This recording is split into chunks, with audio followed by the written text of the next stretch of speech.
everybody. By the way, Yiska, great job doing that on the show. Thank you for keeping that going. It was pretty good. It was pretty good. Welcome to episode 18 of Tactical Crouch. We're back. And I do not come back empty-handed. I come bearing gifts in the form of a really smart guest.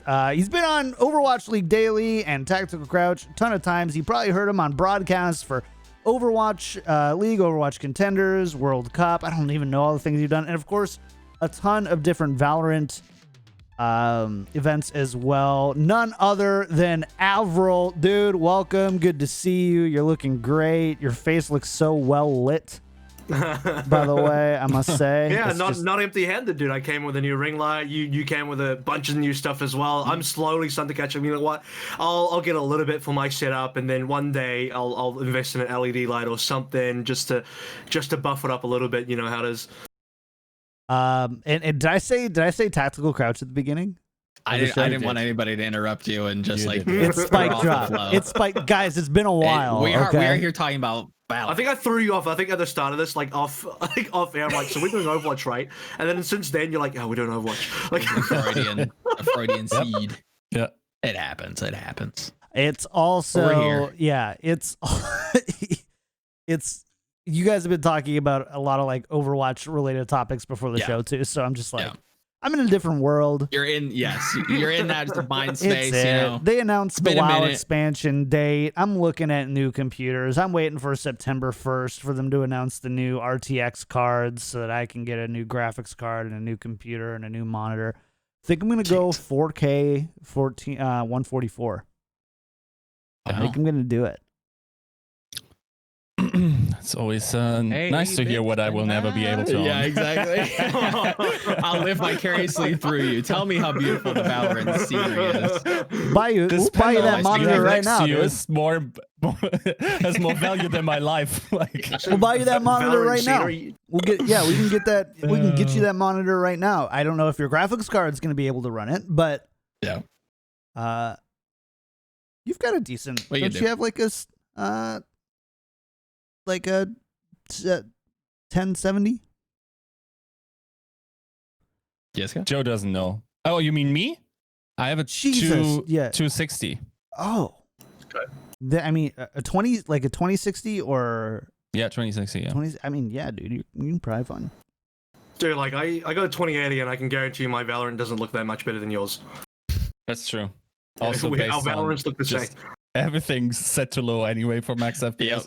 I'm like, here's what I want to do. So I love, this is the thing. I almost pitched the idea for a product that would give you know how like for FPS monitors, you generally like 1080p, 240, now 360 hertz. Like that's what you want. Right. And then on like those other games, like strategy games, World of Warcraft, those games that are a little bit more static.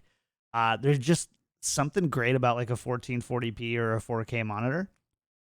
So I wanted to pitch an idea for a monitor mount that had kind of like almost rollers so that I could have. So I had two mock-ups for this, dude. No joke. I had one that was like, this would be my 1080p monitor right in front of me. And then right here would be my 4K monitor. I could just slide it over like on a roller so that, I could then go to my 4K monitor and game and then go back to my 1080p monitor and game without having to like look off to the side or remove any of my monitors. I had another one, dude, where the monitor just flipped. So you had the 4K on one side, like the 1080p on the other side. You just flip it. And then you're in like FPS mode and then you're in like MMO mode. They're both dumb ideas. I don't know. They're both dumb ideas. So like we didn't go very far with it, but I was like, it's like the most first world thing. It's just I really hate playing World of Warcraft. Dude, I have an RGB like audio like sound treatment panel. Like, tell me more about first world stuff. I'm like, you can put some RGB on that, right? Yeah, we can. I'm on ramen right now because it's the 28th. Shut up. I'm doing a meal prep here in a little bit, so I feel you. We honestly, we should be eating ramen. We went up to, I was in Portland, and we went to we went wine tasting for like a whole day at some like amazing wineries. Wow. Like a whole day. A whole day's I'm not trip I'm of not just a wine guy, tasting? but here's what I found most amusing. The wine that tastes the best tends to come from places that have been burned to the ground. Yeah. Can't pray tell. You can taste the suffering, of like course. like That's always the vineyards best. vineyards are like they're like, this is our 2017 Jean Fonfon, and the Jean Fonfon, and yes. he goes, this is really interesting, and we only made 240 caskets at this point, not casks, caskets because because it was on fire. And the fields burned down, and the next year the soil was so much better for blah blah blah. I'm like, why don't you just burn down part of your field every year? Yeah, I'm surprised people don't do that. Like control burn. You just control burn. Yeah. Like farmers do it all the time. I'm sure People do they? Yeah, I've got to assume that somebody's got to like that. I don't know. This is why I think wine is dumb. They're all so snooty and think they're smart. And I'm like, bro. Or we just came up with the best, wine idea ever. We could also just start doing that with every farmer. Just set your stuff on fire. Everything is going to be better. It's going to be better next year. Atmosphere next year. Nice. Go light it up fire. I'm doing you a favor. It's going to be better next year, and just run away. Jesus. Yeah. All right. Well, this is not Valorant. This isn't even Overwatch. Normally we digress to Overwatch. We've got multiple levels. I am back. Good to see you, Joe. Yiska, thanks for holding down the fort. AVRL, welcome. Let's talk. We're kind of on topic, right? Like both T1 and Liquid are currently burning down. I don't think that's the only team that's getting burned down. Yeah. I mean, I think TSM is, man. I'm gonna say it right now. I think TSM is something. We'll find out in the next hour, won't we? I don't even think it'll be just that. I think that's just maybe an extra data point. But I think over the course of time, there might be a team that kind of like starts to creep into that top 2 discussion, which we will get to. I won't jump the gun. Fair enough. Housekeeping things. Thanks everyone for being here. YouTube.com/SpikeDrop, Twitter.com/SpikeDrop. Join us Friday at noon at Twitch.tv/Kickedtripod. We did not get partner. We're not going to go for it again for a while because I like streaming and I like not worrying about it. We're getting Shadowlands too, so. Shadowlands. Let's go in 4K. Give me my 4K, my 3090, and let's go. Yeah, I know it does. Did you watch the 7-minute short or whatever that they just posted? Oh yeah, I saw that. Dude, it was. So I wanted a full post show. I wanted a full. Yeah, but dude, isn't World of Warcraft just heading in the direction of Diablo now? Like I saw that, I'm like, is this a Diablo cinematic? Like I'm confused. They did that last expansion. They're doing a better job at like trying to put in lore that isn't just like, hey, go read this book, or like, hey, go read this thing. They're like trying to like get more people interested in like the goings-ons in the expansion itself. I think the videos do that. I'm an Frozen Throne Warcraft 3 type of head. If I see Arthas and Uther, like you got me. That's I'm in. No, it's fair. Okay, we gotta stop. They're like everyone. Right. I got like 5 messages. It was like, or like tweets and stuff. Where it was like, because you guys had a GIF of me up there. He did it. He did it. Whichever one of you did it. It was funny. And then multiple messages and things like, why haven't you brought Joe and Yiska back on track or pulled them away from this tangent or anything like that? Like literally, I think Anara posted it on Twitter. So funny. Where like, I've been waiting for him to interrupt and bring them back on track for like 30 minutes until I realized it was a GIF of you on it. Oh, man. Yeah. All right. Hey, let's talk about some news.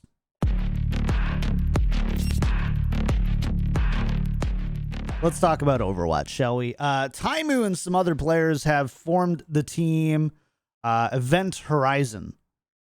It includes Taimu, everybody's favorite Genji Shadowburn, Roxy, Forsaken, and I don't know the other person if I'm being honest. Feekin?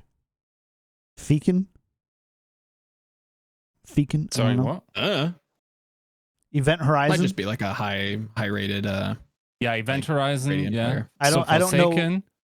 Yep, Forsaken, but there's it's just Feekin. Shadowburn and Yeah. yeah. Feekin. I don't know who that is.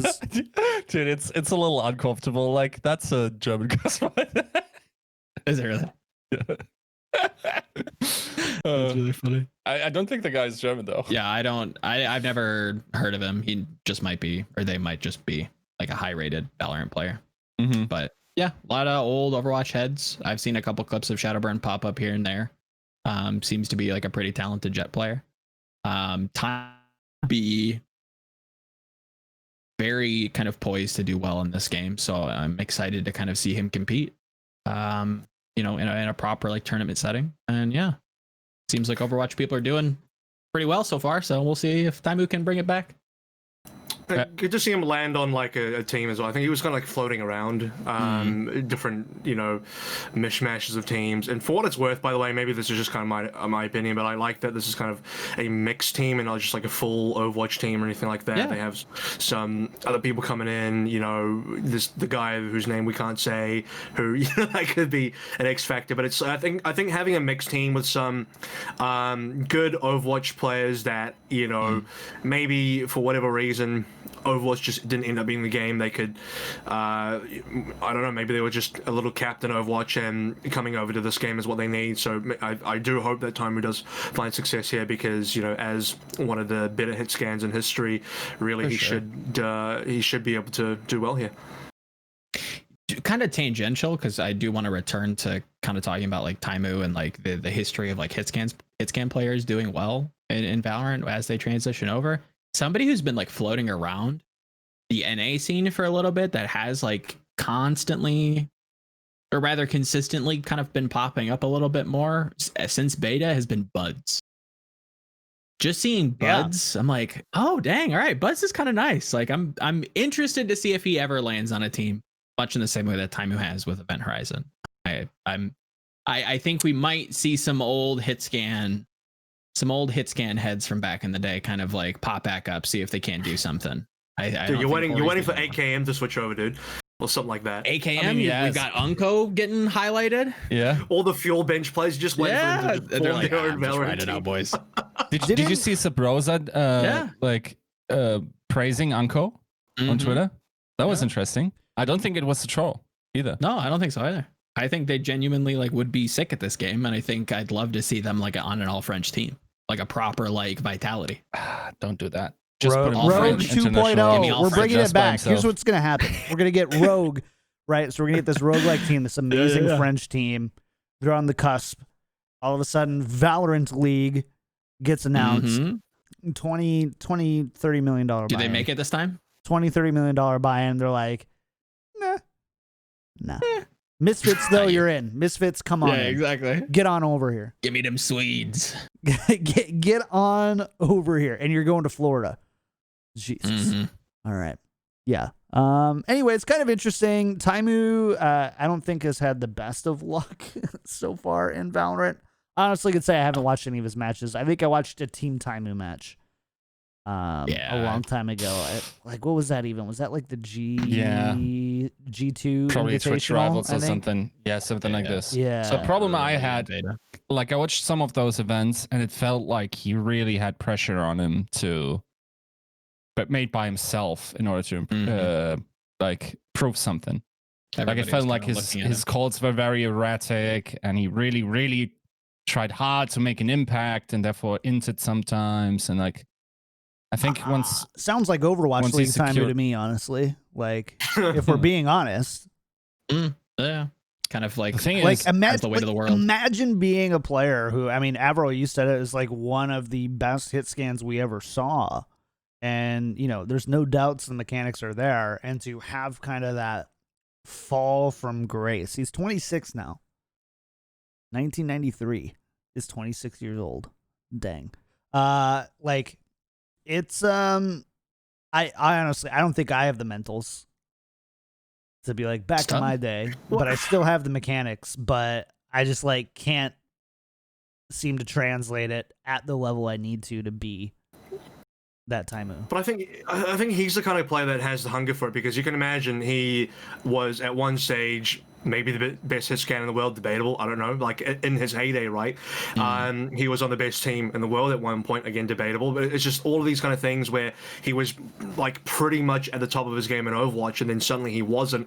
I think he's got a real hunger to come back and kind of be there again. I think every player that's been there ever always wants to go back. You want to ride that high again, and he kind of feels like this is his second coming in Valorant. I'm sure a lot of players feel that way, whether you come from CS or whatever game.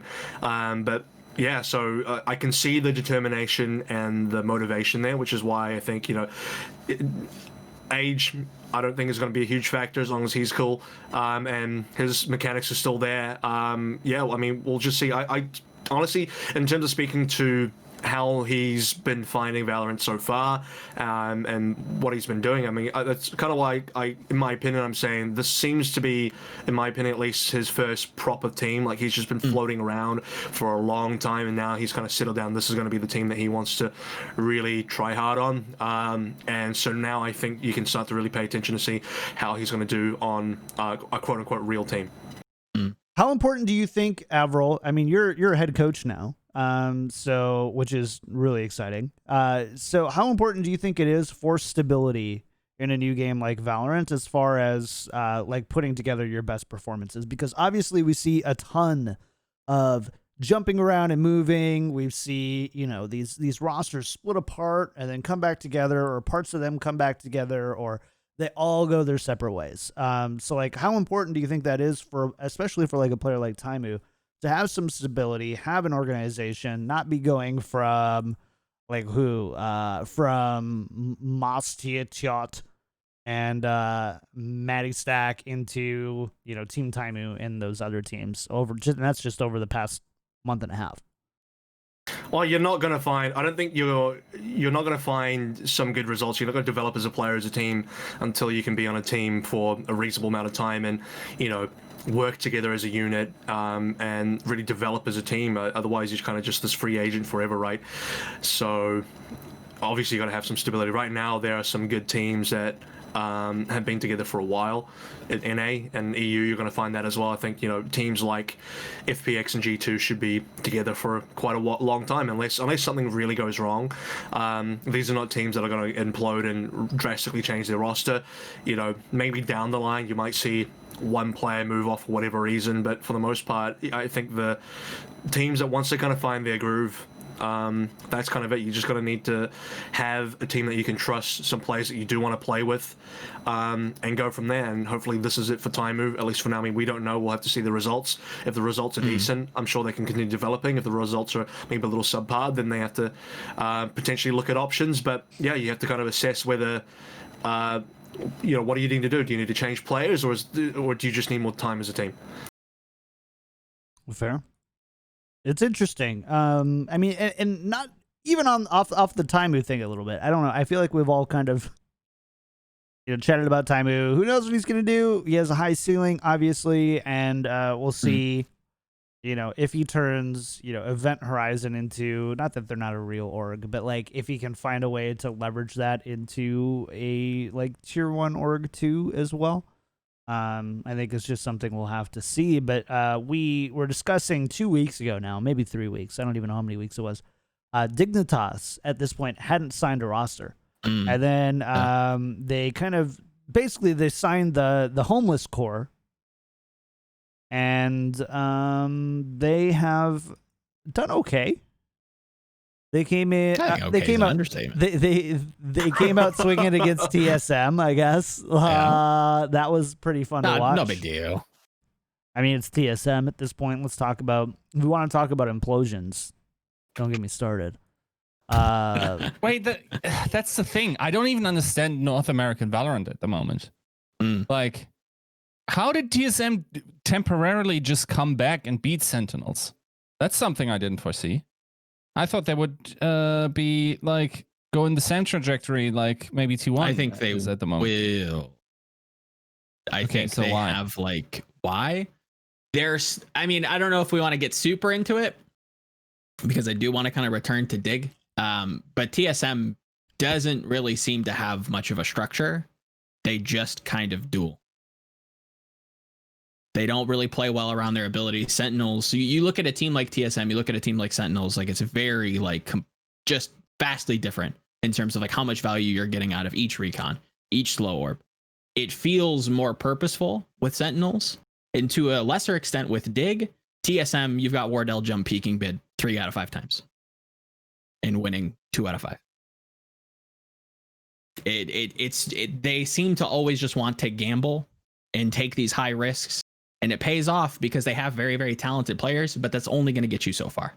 That's why I think a team like Dignitas, if things continue for them, like they have shown in Pop Flash, we could be seeing another top team kind of break into the mix, and I don't think TSM's lasting. I agree. You're not. Were you implying that you think Dig could be that team? Yep. Though their bind in particular, their bind against TSM, I think Haven was very much like TSM, just like not being awake, like just taking duels. Nobody was winning anything on TSM, and if Wardell's bottom fragging and Cutler's like near the top, you know something's not going right. Bind was a little different. Drone kind of comes alive there, but it's still just like they're slow. They were slow to start in this Dig match, and nobody felt like they were just like consistently performing. Wardell kind of warmed up towards the end of Bind, but then they had like this weird like server issue on Bind, so that kind of like ruined any kind of momentum that they had going into the half. So I don't look at that one too critically. Haven was absolutely rough for them. Dig shows. I'm seeing glimpses of Sentinels where they're like, I have this set ice orb, and then I'm gonna drop this based on like these battles around bathroom. I really, really believe that if Dig continues to play well and it has these what I think are set resource or set utility plays, they're going to kind of jettison up the NA ranks very quickly. Joe, this is like a two-part thing for me though. Is it a case where like Dignitas are really capable of being like a top-tier team, or is it just that they are very good versus TSM? Like a TSM, for whatever reason, specifically weak to Dignitas, and that makes Dignitas look better. Or like the way you would look at this is if they were in separate groups, if TSM and Dignitas were not in the same group, would Dignitas still be like doing as well? Would they be performing as well, or are they just able to somehow pick on TSM because for whatever reason they can just prey on that specific team? And would TSM be doing better if it wasn't for Dignitas? Like it's this very peculiar thing for me right now. It is, because Bind. Their match on Bind was like super interesting, and I want to kind of do a write up on it because it really highlighted something that DDK kind of planted in my mind. So I wanted to kind of like write it out and really think more on it. But it was very cat and mouse to a point where it felt like they did play a similar style. Where on the first round, not first round, but like TSM's CT side, they're playing this very aggressive, like B-long hold. They're trying to fight for B-long. They're trying to fight for bathrooms to be able to circumvent the map. And it felt like either Dignitas quickly downloaded that, which I don't think is necessarily the case. I just think that Dignitas read that and said, oh, that's how we play CT side. So this is how we beat our own CT side, and played around that. So you might have a point there. This might just be them having like a good read because they play similar styles. I still think that Dignitas in the long run have a better read on how Valorant is supposed to be played in the long run. Very utility focused, being able to kind of force, and like Yiska's been saying for a while now, and the kind of I won't say like people have been looking at Korea to be abusers of this, but really just winging utility at the wall, pushing people out, kind of controlling that space, and then being able to kind of take these sites for free. That's the vibe I'm getting from this early Dig team. And again, this is the first time we're seeing Shanks. This is the first time we're seeing this team really come together against top NA teams. This could just be a good event.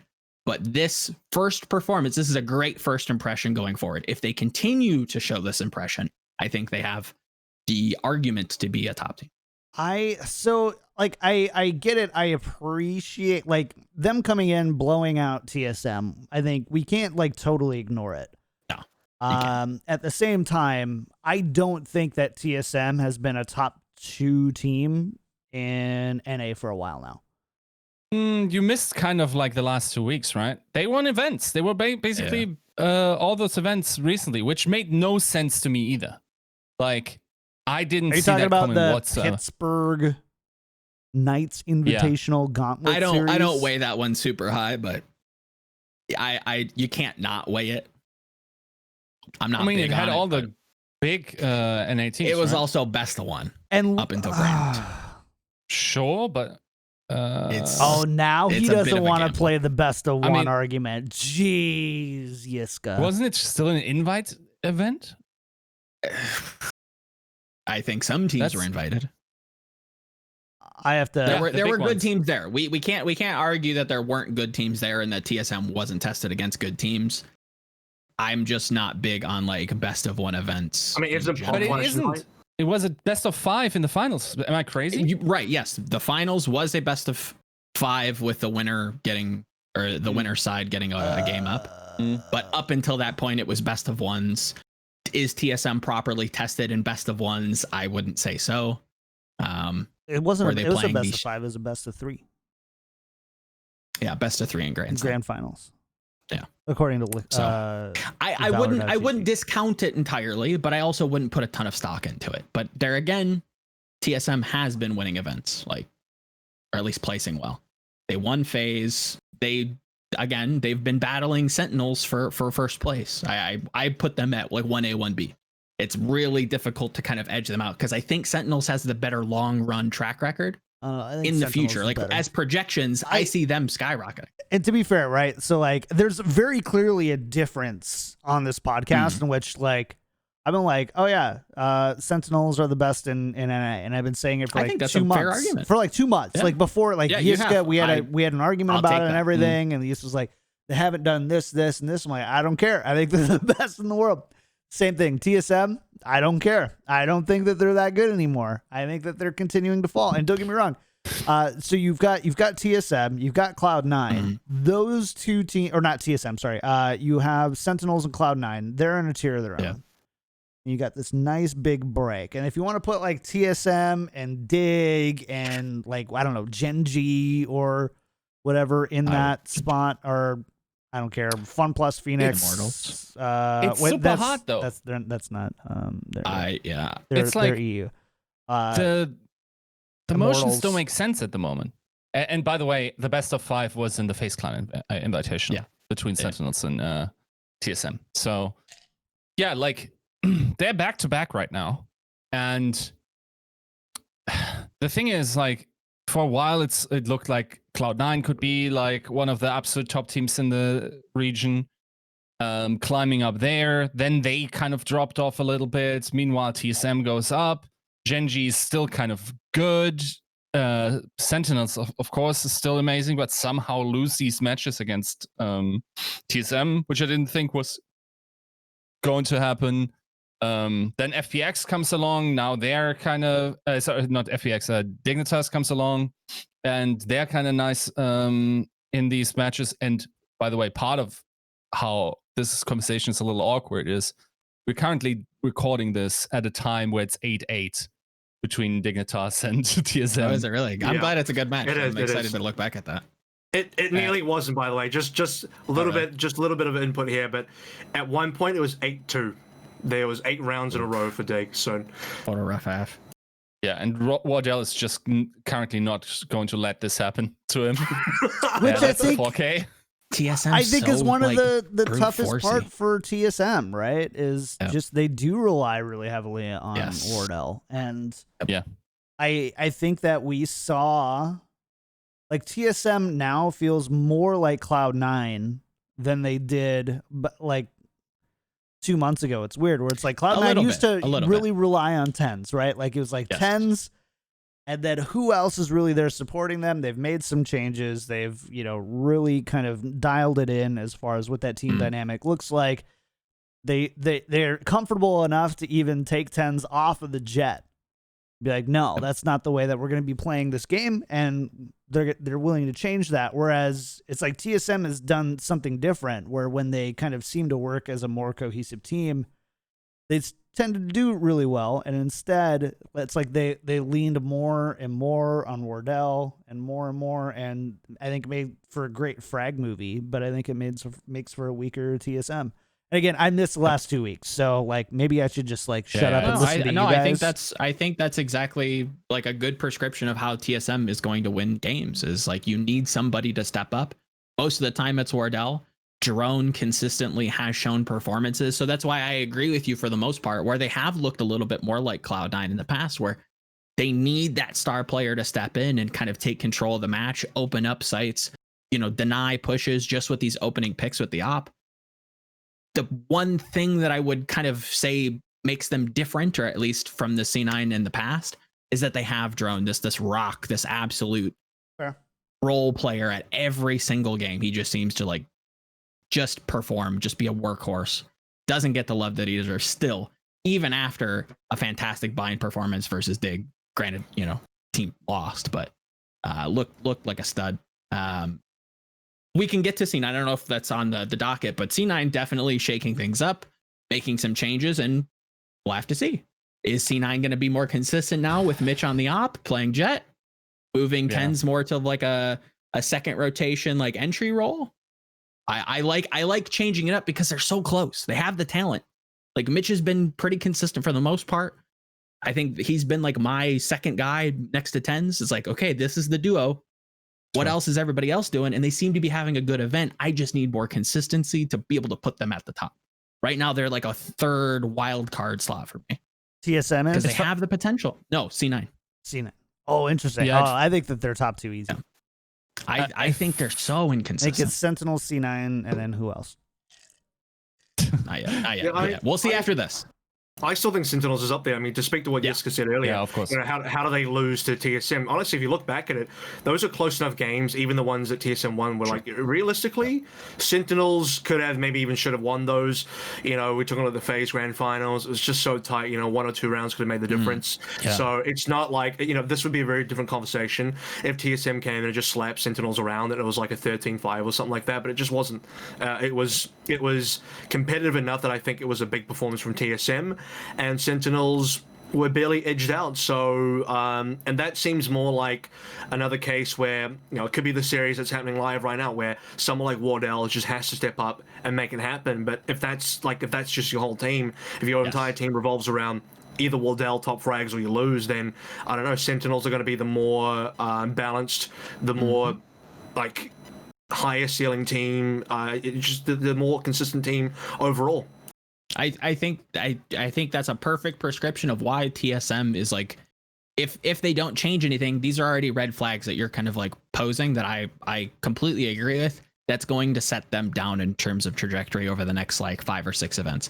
If they cannot come up with like a set, not a set, because that makes it seem some like a weird like textbook like playbook kind of thing, which I don't think is necessarily the case.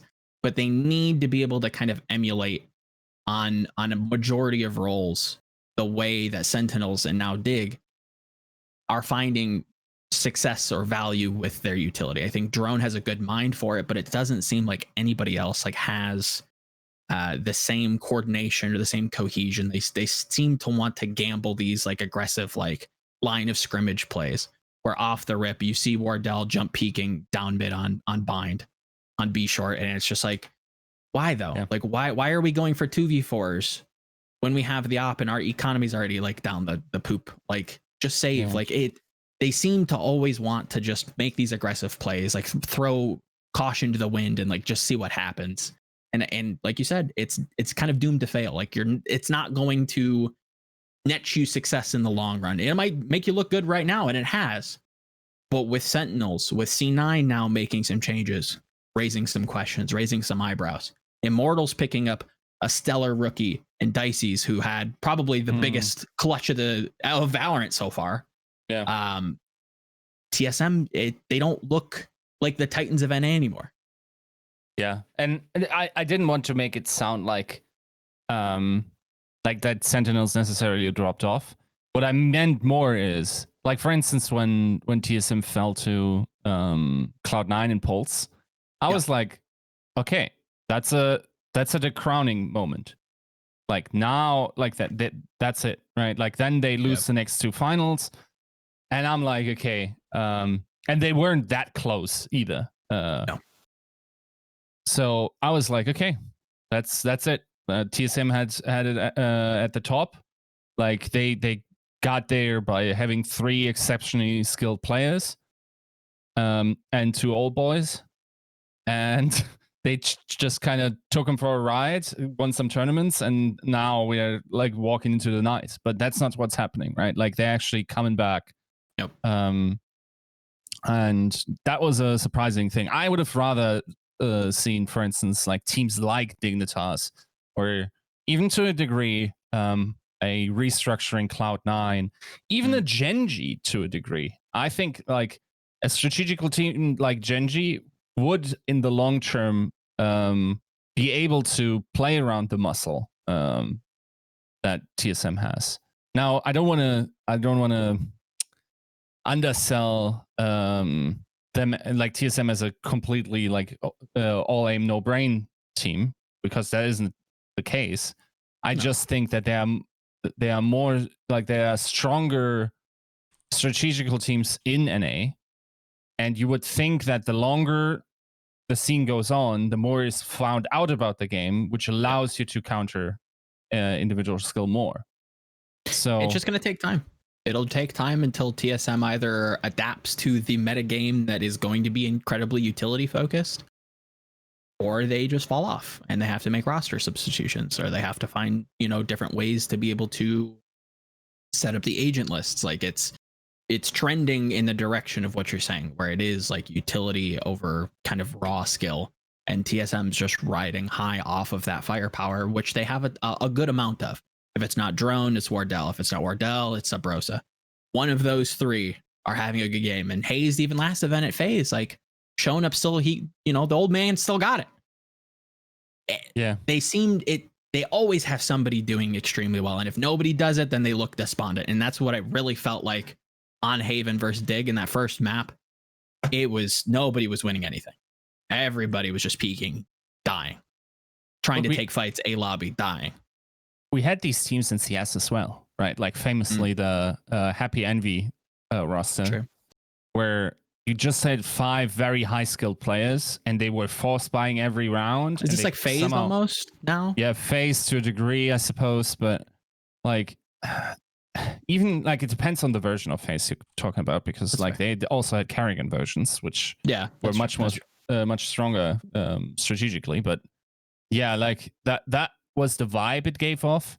And then also, like, what you're saying is also true. Like, I think like if people aren't familiar with like CS like games, it is sort of different than other esports, where there's absolutely a thing as being on the day, where it's like even your weakest player might just have like a day where everything in like hand-eye coordination and just like flow works perfectly, and they're just like top fragging by far over like your supposed best player on the team or best player in the world, right? That definitely happens. So if you can then gamble on 2 veterans having that play, then you are probably in a pretty good position. But yeah, I mean, it looks like the era of TSM is not over. I think it's just going to be much more contested. No, I'm calling it. It's done. I'm calling it. And call it. Throw in the towel. I mean, he beat me on Sentinels. If you go back like 2 or 3 or 4 shows, I'm like, Sentinels won't even be top 4. Send Wardell where they're at now. Immortals, and let's get it over with. I think NA Valorant's getting real tight. I think Genji, if they're on, they could be there. I think Envy is a good like not B tier, because most people consider like S as A tier. So I think they're like a good like 2nd seed, like just gonna run everybody close. Immortals coming in with their new rookie kind of talent, with Dicey's looking absolutely phenomenal. Dig stepping into the fold. Shanks looks phenomenal as a young rookie kind of stepping in. Cloud9 making some mix-ups, seemingly being a little bit more consistent. We'll see come playoffs this weekend, but then we have T1. Okay. And we have yeah. Okay. Oh yeah, I want to talk about that definitely. But I feel like we're currently in a position where we can open this little side tangent, because we have someone that is not from the region, right? True.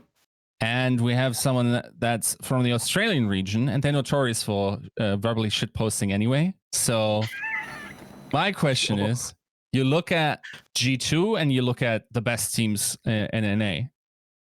How do you match them up, Avril? I mean, dude, I want to be. I honestly, I like G2 a lot. I think they have a great team style. It's on some level, it seems like at first I was going to say they have like a different playstyle to NA, but then I'm thinking maybe it's just a different playstyle to TSM, because now like a lot of teams and maybe even NA are kind of, you know, moving away from. I think TSM just in particular have this very aggressive carry kind of style, maybe this like a peaking kind of style. They just want to take these fights. So I don't know, man. It's tough. G2, I think would fit within the top 4 of NA pretty comfortably. I've talked around maybe a little bit towards NA, and obviously I don't know. Maybe there's a bit of NA bias going on, but they all seem to think that you know, a lot of teams in NA would probably think that they were better than G2. It's tough, man. I don't know that G2 would be better than Sentinels, but maybe I'm just riding the Sentinels train a little bit hard at this point.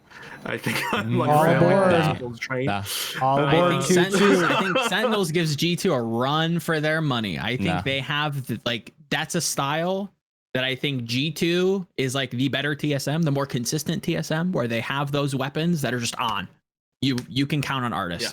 He's not taking these crazy op duels every single round. Like, he's not going to gamble every single round.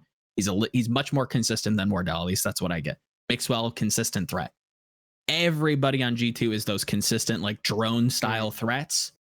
And it's the better TSM versus the team that's kind of paving the way for the future of Valorant in Sentinels. It's the two styles kind of meeting, and I think it might give G2 a difficult time. I don't know who wins, but it's a hard call. Dude, how can you say that G2 is the better TSM, which they are, because they actually have 2 participating players.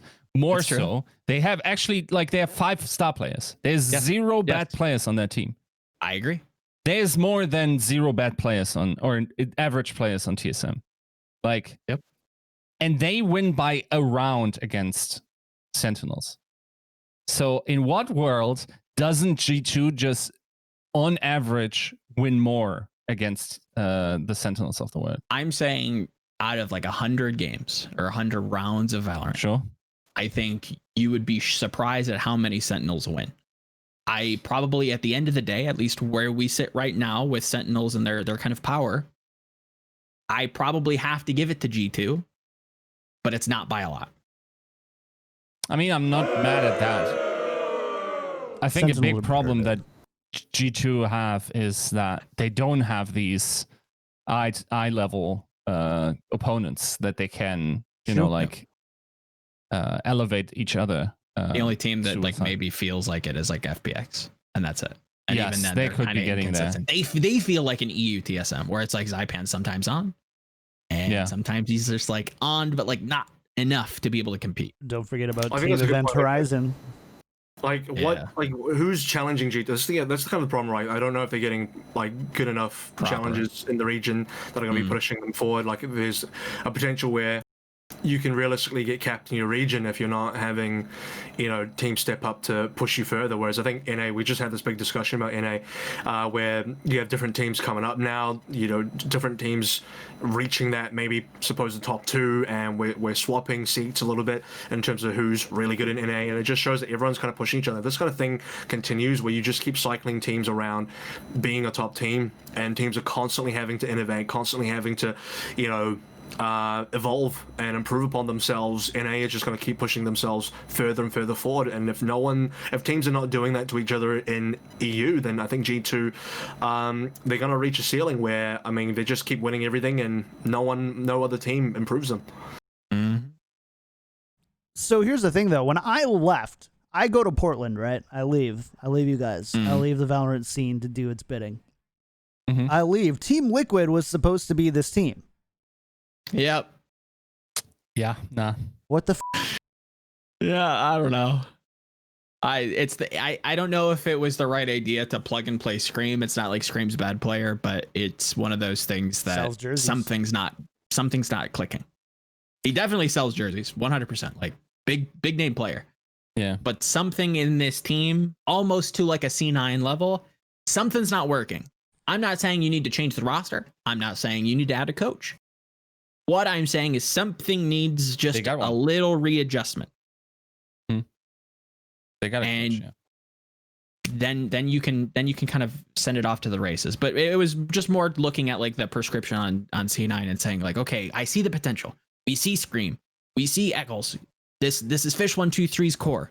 There's two potential things. You put them together, you should have a fantastic dish, right? There should be a fantastic meal, a great Valorant team. Yeah. It's not there. So now it should work. Yes. To be fair, let's contextualize this a little bit. Team Liquid has only played in the Allied Esports Odyssey and then now the Level Valorant Clash. Level up. So will you allow them grace for an adjustment period, or do you feel like you've got enough? I think at this point, these are two events and losing kind of unceremoniously versus teams they probably shouldn't. This is the limit. This is as much as I'm willing to kind of take before I'm like big mauled when I come into the next event and you're pulling a T1 and not even getting out of groups. And that's where it's like, okay, I feel like you should be well aware at this point that something isn't clicking. Something's not vibing. The rule I'm not going to prescribe what it is. You get two. You get two. You get two. And you lose against Bonk, who isn't a bad team, no, but it's not Team Liquid. Yeah. That's where it's like, okay, this something, I don't know what it is. I have to really go into it, and even then, I don't even think I'd be doing it justice. It's got to be an internal thing. It's got to be internal. Like it's something within the team, in terms of how they're gelling, in terms of how they're meshing. Where I think your entire point of having Scream as a plug and play so far has just been not working. That's something internally has to shift. Where maybe they do need the C9 treatment where it can't just be tens and friends. It has to be they gotta work this out as a 5-man unit rather than Scream plus 4. Yep. Yeah, I think it's a mentality mismatch where it's like, if you actually listen to the streams of the players, it's like Eccles trying to be the vocal leader and going, okay, guys, chill. Like, we're going to run our default, and then, no, bro, we gotta, hard push, trust me. And then they run that until they lose. And Scream will get 3 franks that round, and everyone else will look terrible. So you're saying he's kind of undermining. I'm so used to hearing your voice. I'm like, wow, that was a really good German accent. Yeah. Oh yeah, don't get me started on Germans, by the way. Like, hey, you got big now. Come on. Yeah, they just got blown out 13-0 by NIP. Oh come on! And it's like their not first only event. is Give that them terrible, slack. and they got completely blown out. It's also, not bad. The only German on NIP, Lucker, was heavy bottom frag. It's not a great day for German Valorant, to be honest. Like that, no, but NIP not being able to, be one of the mixy boys up top, that hurts. I gotta say, like they're probably my favorite team in Valorant, just like by the style that they play. I really like Kriya's play style. He's the ultimate troll on Omen, in my mind. Sure. They just have a pretty mature attitude towards esports, I suppose. Sure. But like, for some reason they have a hard ceiling, and it seem to have a hard ceiling. In many ways they remind me also in that of Genji. Like Genji will get the eventual, or like once or twice will get an upset against a good team because they are solid and the other team just wavers.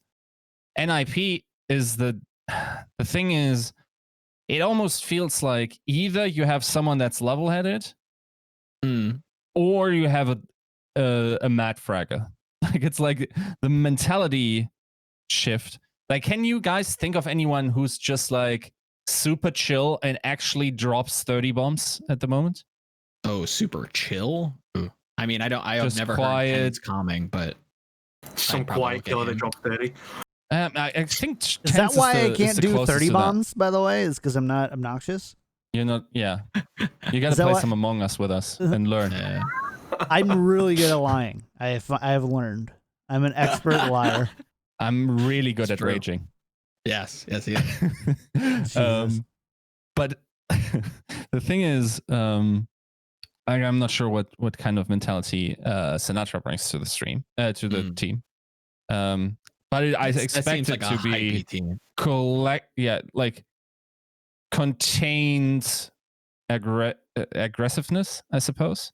Okay. I But mean, have you heard his comms in Overwatch? Like, it seems pretty, from what I get, I mean, I haven't heard all his comms, but it just seems pretty calm and collected as a player. I mean, obviously, if they're winning, they're going to get hyped, but Yeah. I mean, I never got a sense that Sinatra was ever really wild in his comms or anything like that. He seems pretty reasonable. All right. Yeah. Interesting. So Just an MVP all over.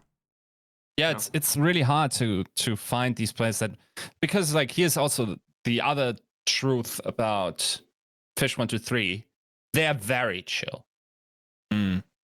Like they're very, very quiet. It feels like 3 of those players in there are just almost mute. Is that why like Artist works so well? If he's just like the guy who can come in, like be that vocal leader, maybe inject a little bit of emotion into them, like it just kind of fit. Rather, Scream is like has the same firepower, if not more. I think that's even arguable. Yeah, but doesn't have that kind of like leadership, or isn't allowed to lead. I don't know if he even wants to. Like, it's difficult to say, but maybe that's where they're butting heads. Look, I don't want to read too much into an interview I did with Eccles back in the day, right? Sure. And it was like one of the first tournaments, and I asked him, so what does it feel like to play with such a CS legend like Scream? And his first sentence answer was, well, the novelty has kind of worn off, or something to the effect. Yeah. Where I'm like, I mean, okay, you're getting used to the guy. That makes sense. You scrimmed a lot. Second thought is, okay, maybe that tells me something. I'm not sure. Maybe they're completely fine with everything. And I don't want to read anything into it, but you do. Like, you caught a vibe. You got something. I caught a vibe, and I caught the streams, and I'm mad for Eccles trying to enforce structure in this team when it's like Rush B, like the equivalent of Rush B in comps, right? So, yeah, I don't know. And to a degree, here's the thing: that's the fortunate situation that we're currently in Valorant, where players actually do stream their first-person PV. Yeah. I can promise you, if I look at that team and don't have comms, I'm on the side of, oh my god, these cruise ship anchors on Scream's ankle. Oh my god, 30 bombs every game, and they can't win with them. And like with the comms, it kind of gave me this idea of like, okay, where did I think this in the past? Yeah. Like, you know, so interesting. Yeah, it's true. It's true. So yeah, Dignitas signed 4 players. On that was the topic. Right. That was the original topic. We did a whole global tour before we returned. Though. It was good though. That's the news. I think it would be a good time right now. I mean, we talked about Dig quite a bit, right? So yeah, for sure. Flashpoint is going on right now as we speak. I think there's one thing that's kind of interesting in this, is that this is the last Ignition series. Yeah, what does that even mean? It's done. Just done with. That's it. We're finished. No more Ignition fluid. Season one's over. I guess we're going to Worlds. Shadowlands is coming out next month. Right. We're taking a break for a while. Like, I'll see you guys in a month. Tis what it is. Every team that signed players on salary is like, hang on, what are we playing in now? Yeah, exactly. Like, wait, what? You didn't tell us. Wait, are we like doing a thing? Like, they're gonna do a draft. Should we be messaging you? Like, what's happening? Because it was somebody. I think one of the Chinese casters, I think Alan had tweeted something about that, and it caught my eye. And I'm like, oh yeah, you're right. They are wording this very peculiarly. Let's like, this is the last Ignition series. Like, huh? So yeah. So I have two thoughts. Number one, the series are gonna follow the whatever chapters or episodes, whatever they call Makes them. sense. Now. Probably, And yeah. that we go into the next episode and we get the next episode name, and they, kind of tweak how they're run in some way or another. Not probably meaningfully, but it's just like the next era of competitive Valorant, in the sense that we're going to be getting another agent. We're probably going to be getting another map. And so we're going into the next era. So do you think we're getting the remix to Ignition fresh out the kitchen? How long have you been sitting on We that? should be going to the next thing, right? Like I can't imagine there will be a massive gap. There are teams that want to play stuff. If there is a demand, then surely that'll be met. So I can imagine. I mean, even if there's no Ignition Series tournaments, there'll be tournaments first and foremost. But whether that's like the same style of like, here's our, from the right perspective, here's our like properly backed, like branded thing based on the season or whatever. Like, is it going to be whatever the next name of the Ignition is? Is that going to happen? Do we know the sometime name of the afterwards? next I don't think we do. chapter or episode, whatever they're calling it?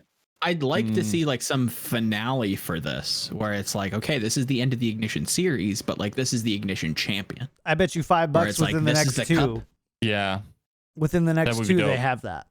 I would bet you Yep, I think- $5. $5. I think it's a needed. sub. I But will it's bet you also a sub. difficult because you want to have it international, where it's like, okay, we're taking the best team from like PAC, we're taking the best team from Asia, we're taking the best teams from NA, we're getting EU, we're throwing them together. Who's going to be the Ignition champion? Find out. COVID Joe. doesn't really allow Yeah. for that, but Okay. Right. You brought it around. yeah, I thought you were, I'm like, hyped He on was, it, yeah. I'm It's like, Yeah. in a normal esports world, Get this on is those what this would look planes. like. Yeah. Could we just put teams on a plane and just fly in a cycle and have like very good Wi-Fi in the air and just shut up.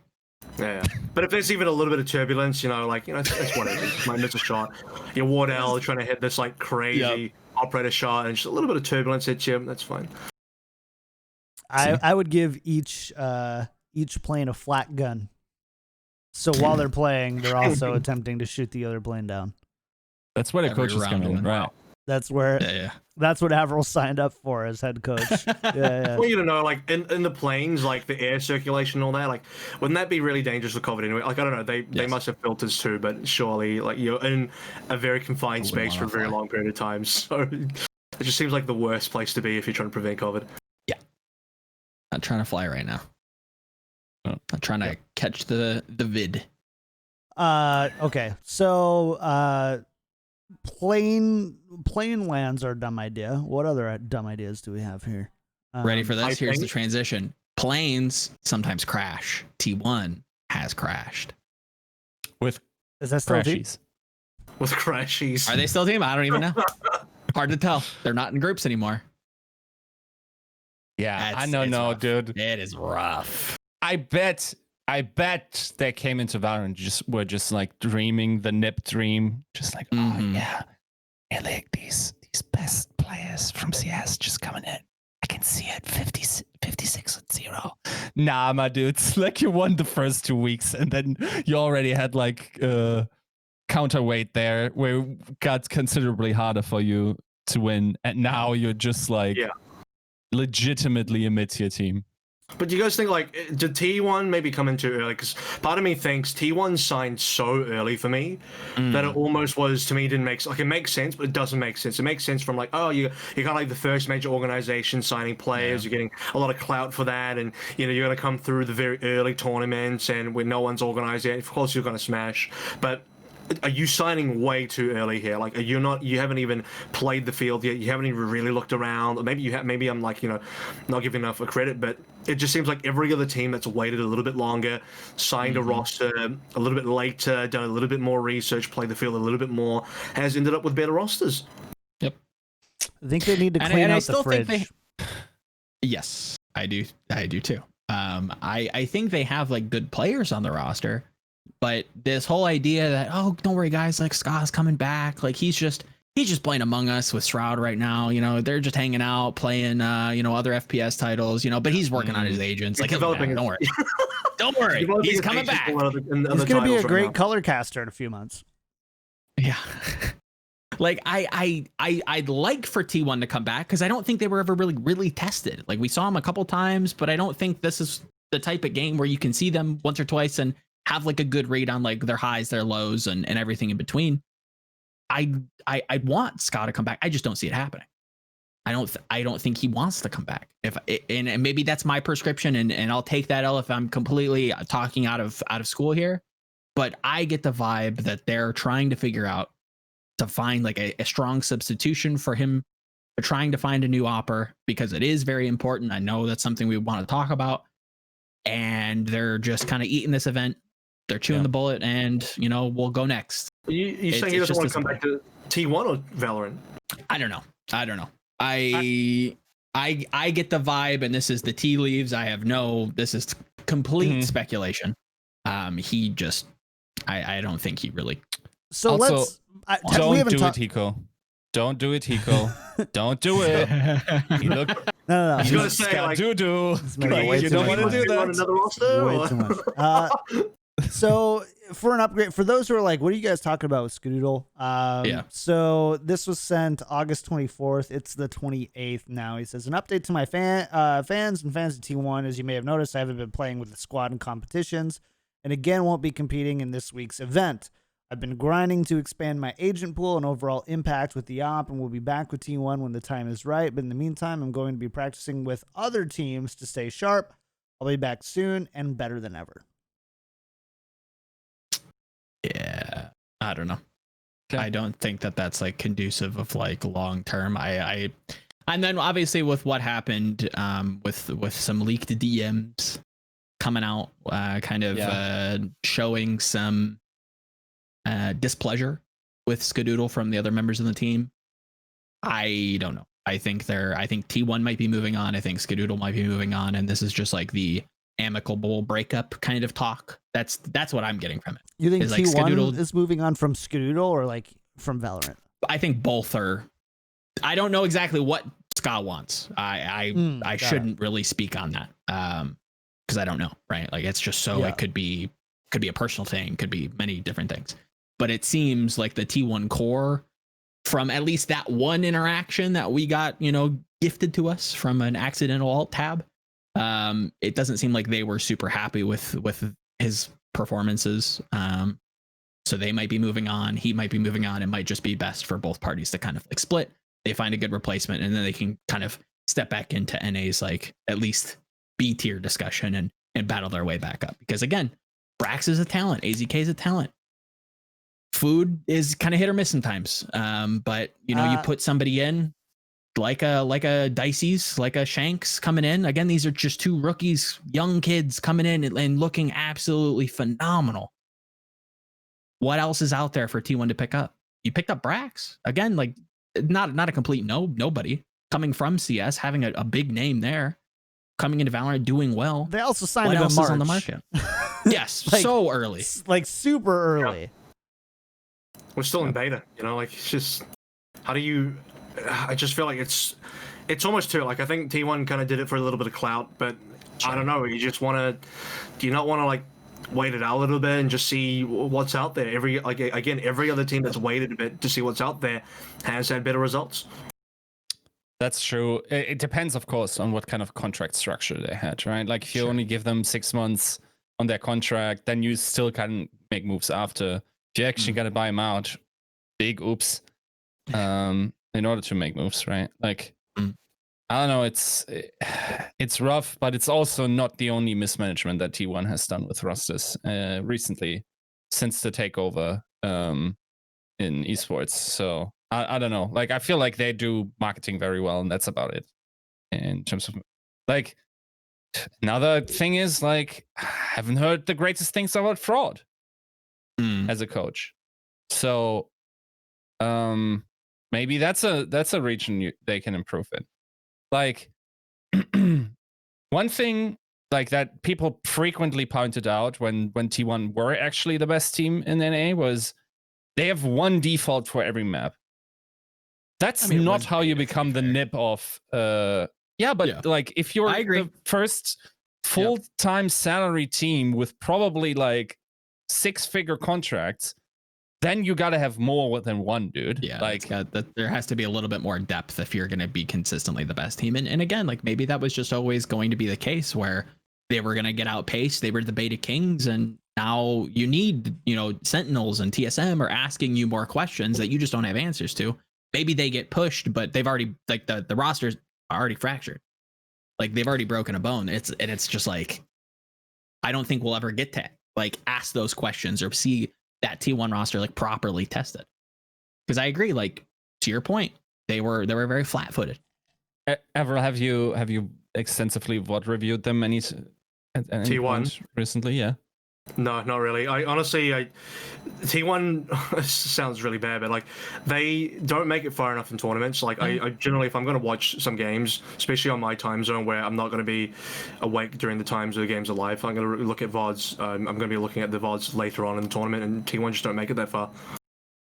As of late, yeah, it's they either don't show up or they don't get out of groups. And Pop Flash is similar scenario where you have a team like Team Envy, who isn't a bad team. They have a better shot. It's not looking good for T1. They have to find a proper substitute, get some games in with that, and be able to like really kind of plant their feet. And I think it's probably just best to kind of let Skadoodle do what he wants, and you guys continue to move on and move on to bigger and better things with that roster, whatever it is. I think there's definitely talent out there that you can plug into this roster.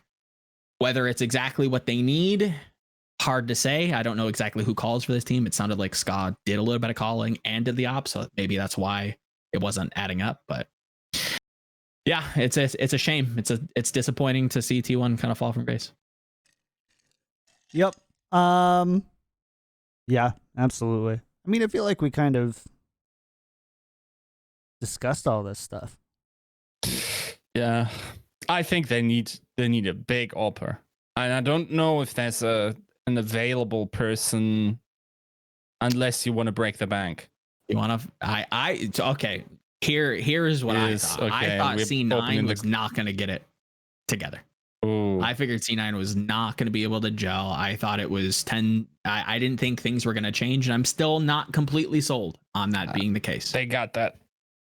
I like the moving Mitch to Jet and putting him more on the op and giving Tens more of like the dedicated rifle role. And again, like he can do it all.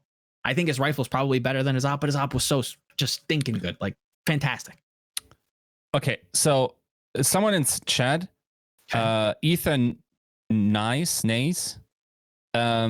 raised the point that I see a lot of people in the community raise, and someone got to explain that to me. The name mentioned is venerated. Of course, like old 100 Thieves. Yeah, old 100 Thieves.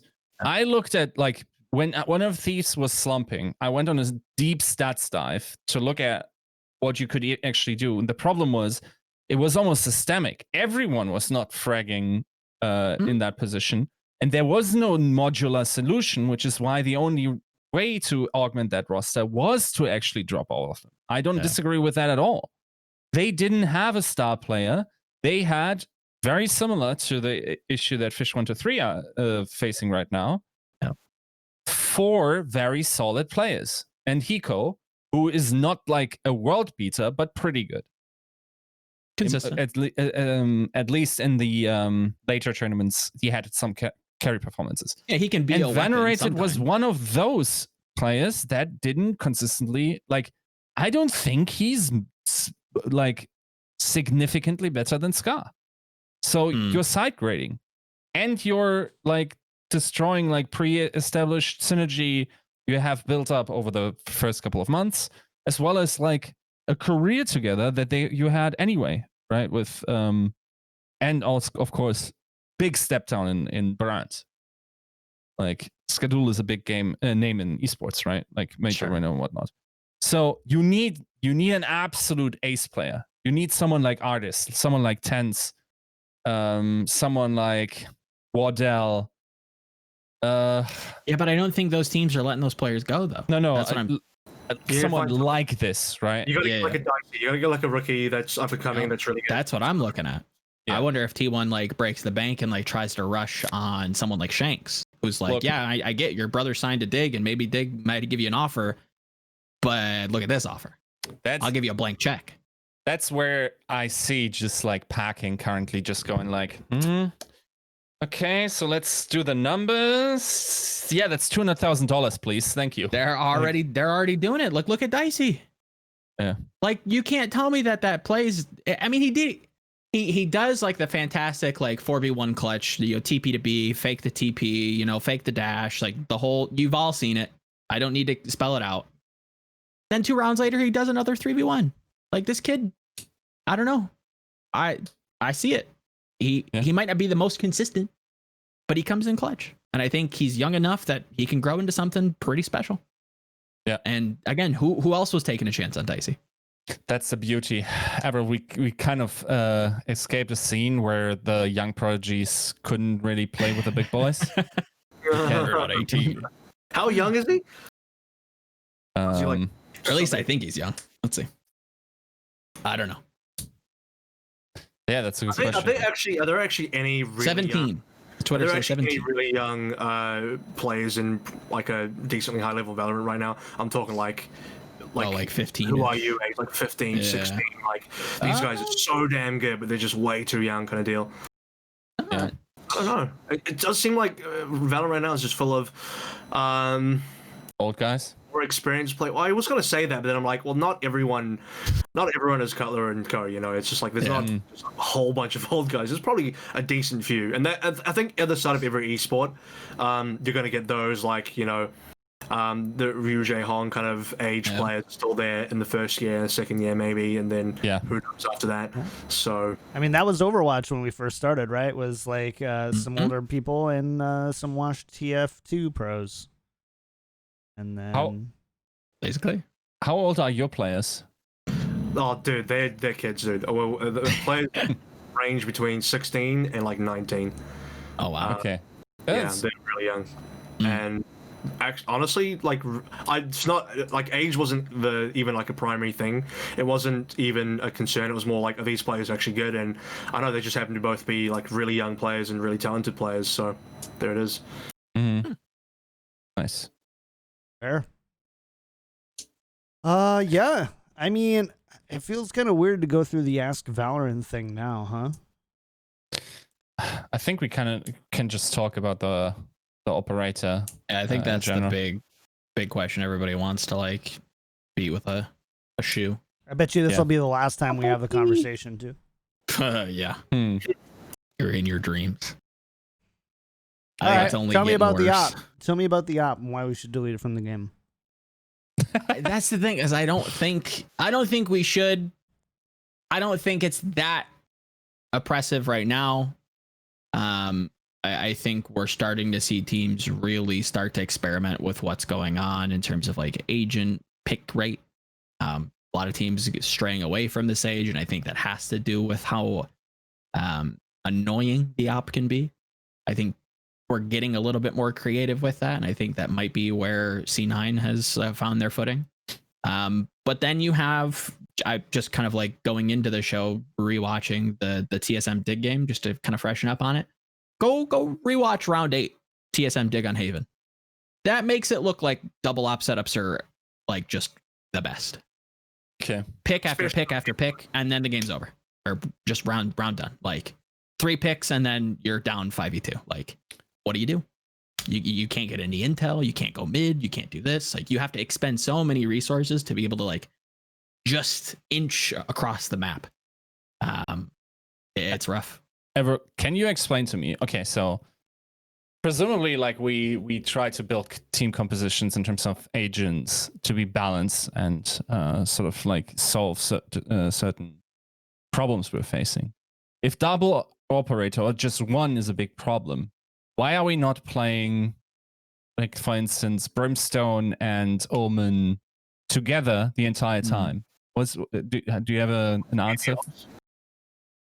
Against ops, yeah.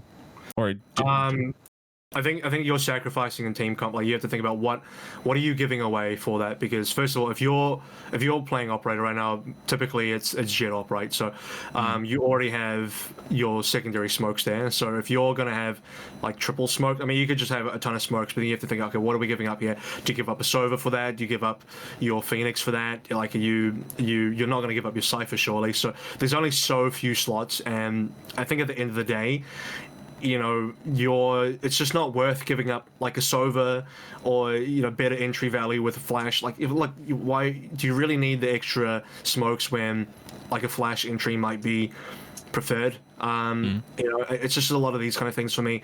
And I think the other thing is it's part of the reason the operator feels really good is maybe a lot to do with Jet itself. Like, I always have to pose the question of, would the operator be as annoying to deal with if it wasn't for characters like Jet? Like, if it was just like regular, if it was like Brimstone on op, like, I don't know, would anyone complain about that? It just feels like it's not that big of a deal, but as soon as you put the op in the Jet's hands, then it's like really frustrating. Yeah, it's pretty obnoxious how quickly and how safe you can take a shot and then completely kind of just dash out. It's also the off angles, like, you're just in random high off angles, and the smokes are really fast. It's just like, and then she naturally has an ultimate, which is just a better secondary than everything else. It's just, I don't know. The thing is, the entire op discussion for me is like, would people have a problem with the operator if it wasn't for Jet? It'd be kind of an interesting kind of revert, is like taking the smokes back down like a peg, like not completely reverting them, because it feels kind of useless to kind of take them from 6. I think it was like 3 in beta, but it's 4, you know, tweaking her, that's fair.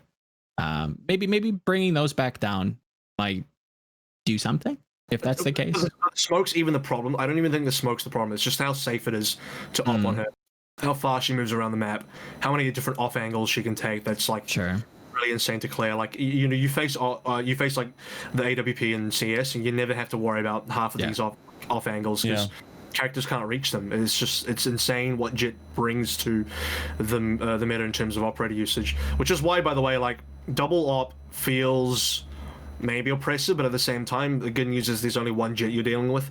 Yeah, it's true. And I suppose like some teams have, like, for instance, Nip like plays their signature like Sage op on some maps, even though they've started splitting time for Jet for Lacke. Well, is that? Well, never mind. That's Nip. Never mind. Yeah. There's some European teams that are still like Jet entrying, and they don't have her opping necessarily. You can do both. I mean, even Wardell entry sometimes. Like, he'll just dash in, have his pistol dash in, and then let the rest of his team be there, and then he'll pull out the operator if it's safe again. But yeah, sometimes you got to do both. Yeah, I mean, even Tens is not really opping that much, right? Like, that champ. It's hilarious to me, like, how, like, for a while I feel like G2 was the only team playing Jet even anymore. Where everyone was like on the Brimstone and these types of comms, maybe even incorporating some Reyna here and there. And then suddenly, like, they just like realized, not being able to be traded is kind of good. Off-angle Queen, kind of good. And then, like, I don't think it was necessarily the smoke buff that put her over the top. I think people just got more comfortable playing her and kind of like found a role for her in the op. I think it might just tweak the play right now. It's like, people didn't want to play Jet because everyone thought she was kind of doo-doo, but then the buff came through and people were like, oh, we'll give her a go again, and then that's where it starts. Is there a chance that other agents are like this? So, for instance, we're thinking of... So a lot of people say Killjoy is kind of bad. Nip is almost playing Hip exclusively on Killjoy at the moment. There have been a lot of buffs on Viper. I think... Did we see Mixwell on it or something like in recent tournaments? Like someone played him, someone notable. Do you feel there's hidden potential, or are they actually just doo-doo? I don't know. Like, I think Hayes at one point said like he would put Viper at S tier above like every other agent in the game, just because X and Y reason. Like, you can do so many executes, but then like, okay, well, you guys never run her, so I don't understand that. Yeah. That you'd be playing her, but you're not. So is it a case where it's like, you know, teams that are a little bit stubborn, they just want to stay on something safe and they don't want to experiment too much? Could be part of that, but I don't know. It just feels like what these other agents bring to the table, it's more so like, what are you giving up? And it's the stuff that you're giving up that feels painful. So you don't want to give up the other things that you have available. I think what needs to actually happen is a lot more agents need to be kind of fluid in the meta, where it's not like you know, Cypher doesn't feel as much. You have to run him, and other agents as well. Where I think honestly, Sage has kind of moved into a better place. I had a lot of complaints about Sage, but seeing where she is currently in the meta, a lot of teams are starting to give her up because she used to feel like the agent that you have to play, or you're just trolling, right? And that's healthy. You want an agent pool where most agents feel like you can sub them in and out, because if you imagine a world where it is viable to give up Cypher, then bam, there's your Killjoy. You can start playing Killjoy now. It's just stuff like that. Like there's always this idea that we're not at the big word incoming Nash equilibrium of any given meta situation, meaning we're not playing perfect Valorant for the balance state that is currently in, right? Like pretty obviously we haven't understood some concepts about the game that we will eventually find out, and like to that degree, it's the question is, where could these hidden potentials be? Are we maybe like, what will Valorant, even without new agents, look like in a year, right? Like that extrapolation. And it feels like, for instance, an agent like Sage is probably not for this world for much longer, based on the nerfs that we've seen. Even like if we're trying to solve these operator issues and whatnot, whatever might come next, right? Like, then, yeah, just like in a probability cloud, it feels like that's of the current meta web of what everyone's playing. That's like the weakest link. Though, to be fair, like to generalize this is probably reductive. I think you probably should be talking about maps specifically. Yeah. And of course, like we can hopefully expect a new map to come out. So what do we know? What kind of situations we need to solve with these agents in those cases, right? But yeah, like even like theoretically in the beginning, as we said, like we were very far away from optimal Valorant when we underrated Jet to be like a C tier hero, like agent, right? Like yeah. And yeah, it feels like, to a degree, like for instance, the reemergence of Phoenix has me a little confused. It makes sense because that agent does everything and also has a pretty sick ultimate. But just as an entry role, like the fact, like for a while we were going away from duelists, other than Jet as well, right? Yeah. So I haven't, like, truth be told, I haven't really studied and haven't really explored. Do you have any answer as to why he's back?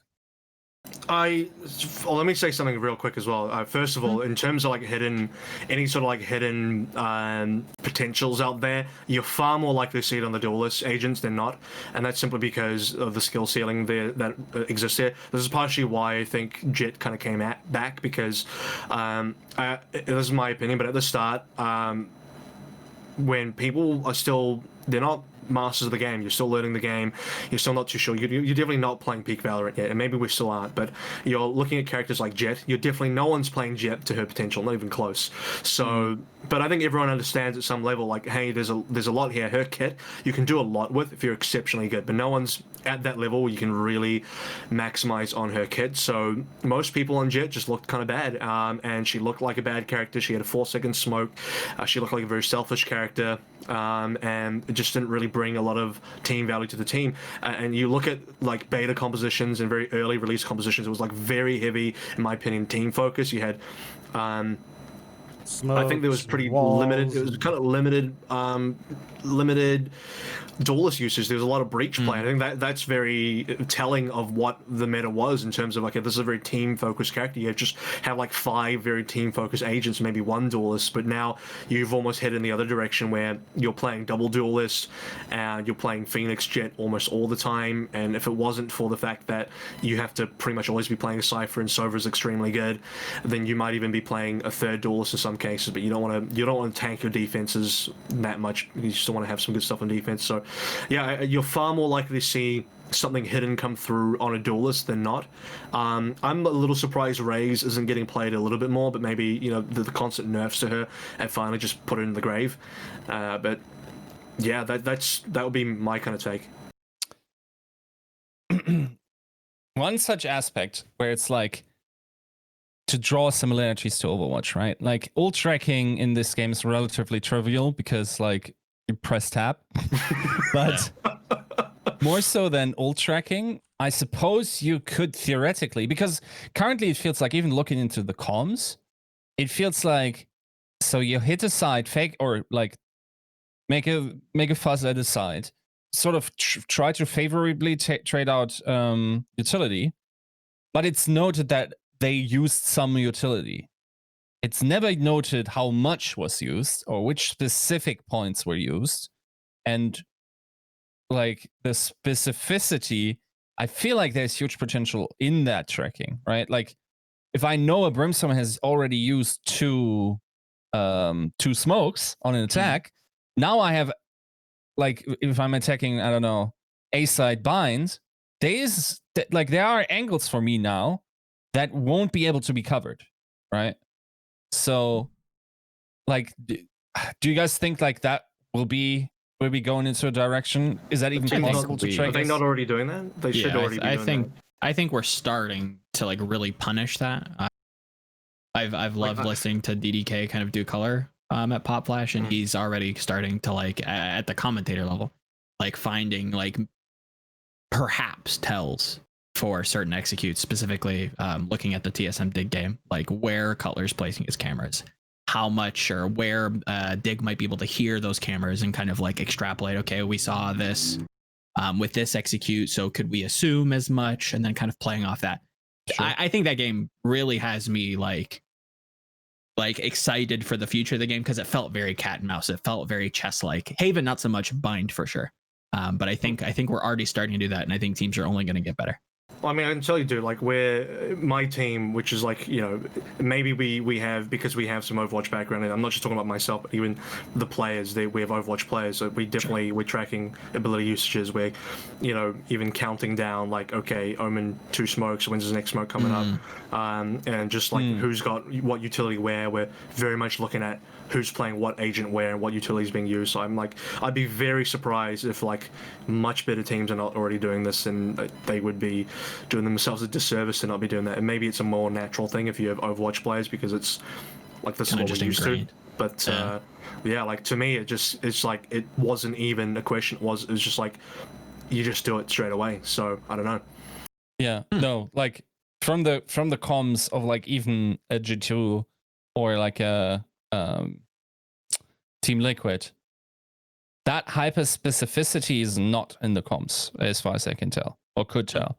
And it's been a while since they broadcasted their themselves, to my knowledge. So maybe that changed significantly. But like, yeah, I feel like that's definitely what kind of a system have you found to be the most effective? Because like in Overwatch, we famously had like the ult tracker, which was most of the time the main support, the one person. Yeah. Does that even work in Valorant? Well, definitely not an ult tracker. The ult tracker is whoever presses tab. Of course, sure. Yeah, I mean, yeah. I'm looking at like the ability tracker. Yeah. I don't know. It feels like more of a team kind of thing. I mean, I feel like the Overwatch players are better at doing that. So the Overwatch players are naturally looking at that kind of stuff a little bit more often. And so when we're looking at, especially on an attack, you know, where we're going to hit, what we're going to do, where we've developed, and we're talking about like, you know, who's here and what has been used. Everyone at some level is supposed to be thinking about, you know, what utility has been expended and what we can expect to meet in terms of resistance.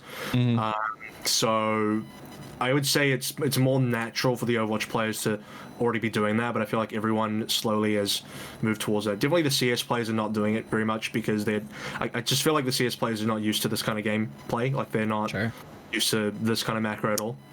I mean, they are counting like top, I think even pretty mid-tier teams are counting utilities in terms of like smokes and flashes, right? But everything But it else might not be as nuanced as like a priority list of like, okay, they've expended all of this like really important utility. Sure. Now we can be a little bit more aggressive, maybe push through a lobby, like try to gain more like footing on the map because they have that info. That might not be up the CS player's alley. Yeah.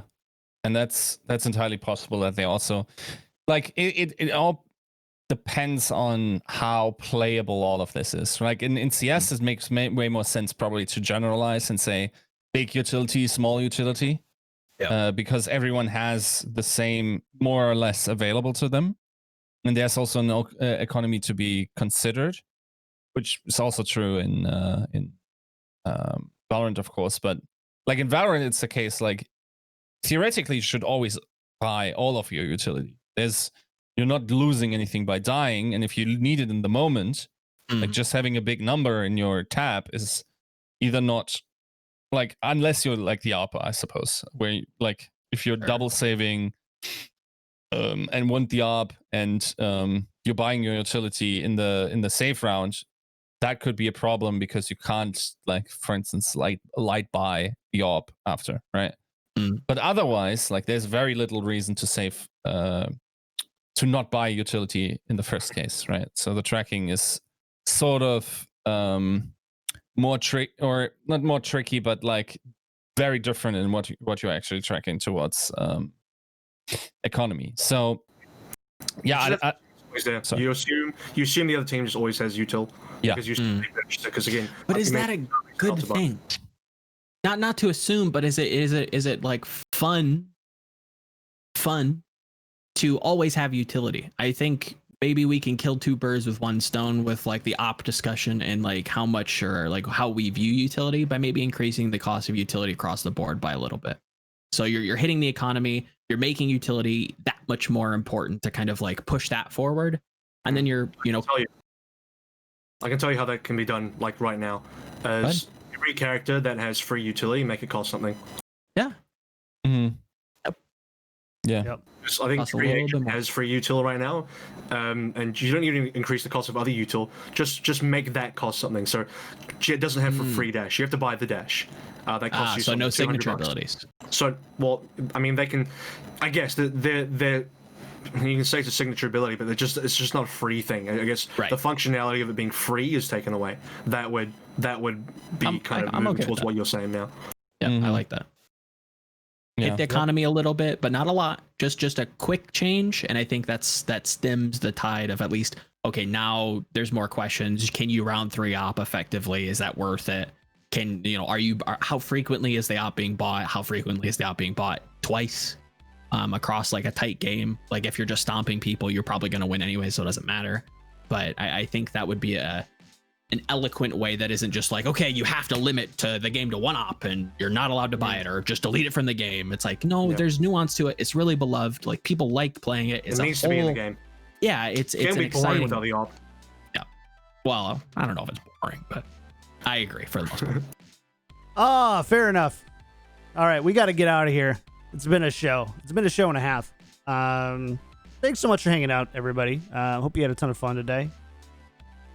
Big thank you to Chris R3444 for the gifted sub. Appreciate you a ton. If you like the show and want to support, 3 great ways to do it. Come tune in at noon Pacific at twitch.tv/Kickedtripod and just tune in. Just tune in, or you can watch the show on youtube.com/SpikeDrop or any of your podcast feeds. You can definitely drop your Twitch Prime sub here or any other sub that you feel good about dropping. And then, those are kind of the big main ways. Oh, and the iTunes review. Leave a 5-star iTunes review. Help us kind of climb the ranks there so easy to find when people are looking for Valorant shows. Other than that, let's get out of here. And before we do, AVRL, again, thanks so much, man. Give us some like shout outs. Where can people find you? All that stuff. Yeah, thanks for having me, man. You can find me on Twitter at I'm AVRL. For people that don't know, I coach, but I'm also a color caster analyst. So, yeah, I usually don't plug too hard, but man, if you got casting coming up, hit me up because I'm definitely looking to do more events, and I will be doing some more events as well. So if you go to my Twitter, you'll see some stuff coming up for me. But always looking for more casting of Valorant, and I'm sure we'll be having a lot more fun. Sweet. Awesome. Joe, what about you, man? Shout outs for the week. Where can people find you? Yeah, on all the socials at Volamel. That's Volamel. Probably just gonna watch a lot of Pop Flash. For those who are watching and not paying close enough attention, Dig winning 14-12 in overtime against TSM has me excited for the future for Dig. I think that's enough for me to kind of push them forward. And I might do a little bit of a deep dive into their bind game and their first kind of matching. So that might be coming out this weekend. I don't know. It depends. I'm playing Legends of Runeterra. I'm getting hyped for WoW. There's a lot to do. Wow, it's almost here, man. Shadowlands, let's go. That trailer was really good, really interesting. Yiska, what about you, man? Shout outs for the week. Where can people find you? I just wrote an article that sort of was framed as an Overwatch thing, but like the basic idea being developer implementations that could work towards a metaverse. And specifically, so if you think about it, like if you want to develop the world of Ready Player One, you got to start somewhere. And you would probably start by getting Travis Scott into Fortnite, right? So, or having an augmented reality dragon fly through your world's finals stadium, right? And I'm looking forward to how that will also develop in Valorant. We know that Riot are highly capable of creating these unique experiences that sort of like connect everything. You know, like the competitive aspect, mythologizing players with great like interdisciplinary like content, and I'm really hyped for that because they are, in my opinion, currently esports leaders in creating that hype content. And sadly, that's not the case for Overwatch much. I don't think we're leading anything in the metaversal perspective at all. So that's on GG Recon. Otherwise, hey, we got coaches. We got coaches. Come on, coaches. We got some good support staff. Right.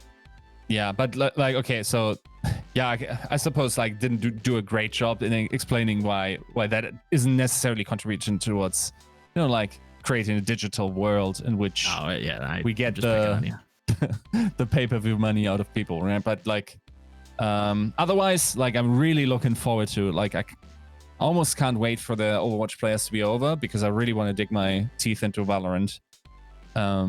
Feels like currently just because like it's playoffs, there's a lot of weight on covering Overwatch, but otherwise, like I think it's currently developing in a really sweet way. We had sort of like a dip in Valorant, but now we are slowly coming back. I think NA is very exciting. Hopefully EU, like we just need some couple of tournaments. Like we already have the big showman. Like Artis is just like he's a different gravy, right? Like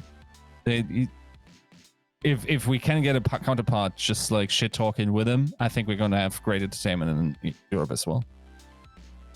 Sweet. As for me, you can find me everywhere at Kickedtripod, except YouTube. It's Kickedtripod YT.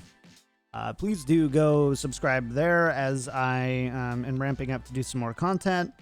Other than that, big thanks to everybody who hung out today. Hope you have a great one. We'll see you on Monday for Tactical Crouch or Friday for the next episode of Spike Drop. Thanks, guys. Bye.